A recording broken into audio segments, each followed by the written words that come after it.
So we're here at Cal Poly Pomona for their 25th Annual Filipino Graduation. They invited me to come here and be their keynote speaker. So that's what we came here to do. I got my guy Austin here. We came here, flew in this morning to Ontario, got some breakfast, had some good conversations, and now we're here at the conference center. We're gonna set up, do sound check, and meet everybody. I'm excited. Let's do it.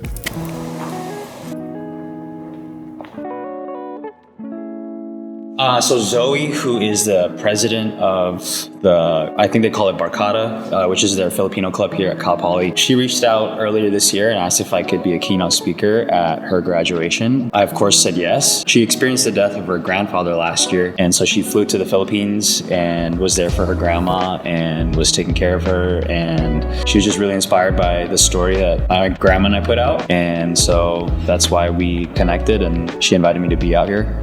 Congratulations.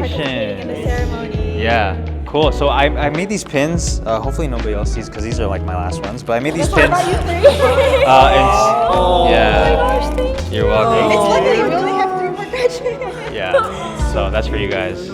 Yeah, congratulations, guys. This is Yeah, we're excited you here. Yeah. Oh yeah. Ever since she told us like you're speaking, we're like, oh Lord. And I was like, wait, I know. And it's just cool to see Filipinos really rallying together and trying to hold on to their roots as much as possible, because it's hard for Filipino Americans to attach to their Filipino culture because everything is so Americanized, and like Filipinos love to assimilate and be part of American culture that sometimes they lose part of their Filipino culture and heritage from trying to just fit in and not stand out. So it's cool to see this. Like, I think maybe a few years ago, or like a long time ago, this would be something that I wouldn't want to be a part of. Yeah.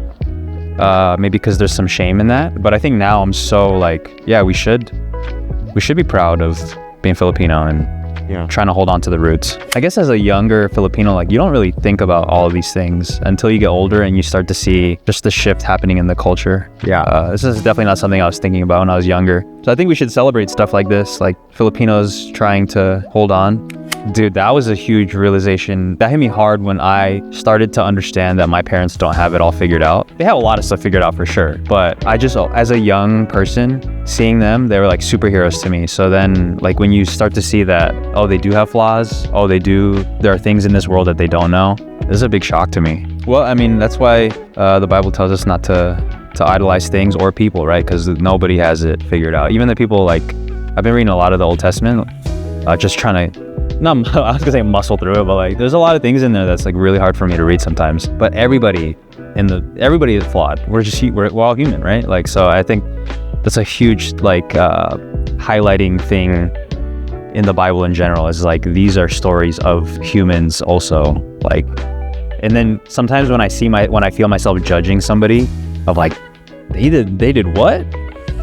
That's like an indicator to me, like, wow, I'm here judging these people thinking that I wouldn't do something like that in my own life.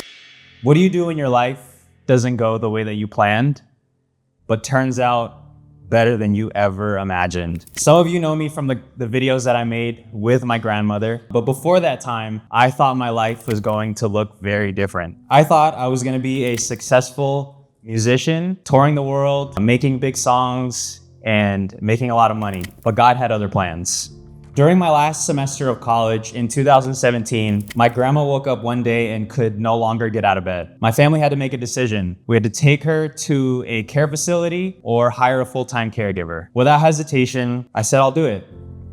And just like that, I became her full-time caregiver in my last semester of college. I was replying to online discussion posts while preparing her meals, balancing graduation requirements while making sure she was safe, clean, and comfortable. I rearranged everything, my classes, my work, my lifestyle, without knowing how it was all going to fit. But I knew it was the right thing to do. At the time, I still believed I'd graduate and figure out a way to chase music and the dream that I described earlier. It didn't feel possible, but it was something that I was holding on to. I found myself at home every single day, feeling stuck, like I was wasting my youth and my dream was quietly falling apart. But slowly over time, God revealed something different to me. He showed me that I had an opportunity in front of me. Before I close, I want to leave you with something I learned from my grandma. Something that carried her through her final years. It was gratitude. She was the most grateful person I have ever known and met. Every time we did something for her, no matter how small, she would always say, "Ay, kap na mo, tsuy nga po kung maganda ka, masaya ako pa siya kaya ba ko laring mahal sa buhay ko." Which means I'm so happy that my grandson is here.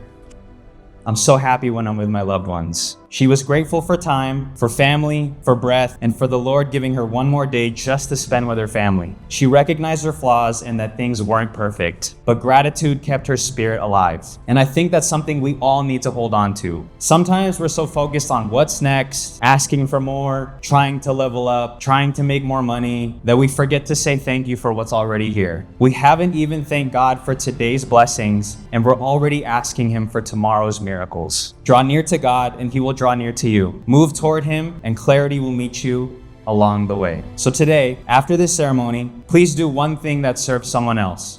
Start thinking about what value you can actually provide to someone else, and you'll see that there's actually an abundance of opportunity in your life. I am a living testament to that.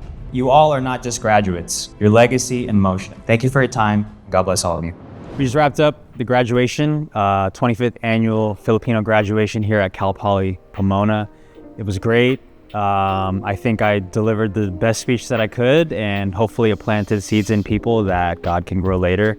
And I met a lot of people after the ceremony and talked to them and heard their stories, and just saw time and time again that caregiving is universal and that everybody is going to experience caregiving in some capacity, whether it's you or a family member, or you have a friend who's caregiving for somebody. So caregiving is extremely unique, but it's also universal in that everybody will experience it in some way or capacity. So it just really proved to me that this is the mission that we need to continue. We need to continue telling people the story of a caregiver, and also speaking to younger people. There was a lot of people here who are graduating college and have no idea what they're about to do with their life. And that's exactly where I was in 2017 when I first became a caregiver, and I didn't know what I was doing. And so I hope that by me telling my story that I had no clarity and that I had to lean 100% on God and wait for clarity from Him to move forward with my life. I really, really pray and hope that that's planting seeds in many young people and people watching this. So I think it was a great time. Couldn't have done this without the help of Austin, and I'm excited to do more.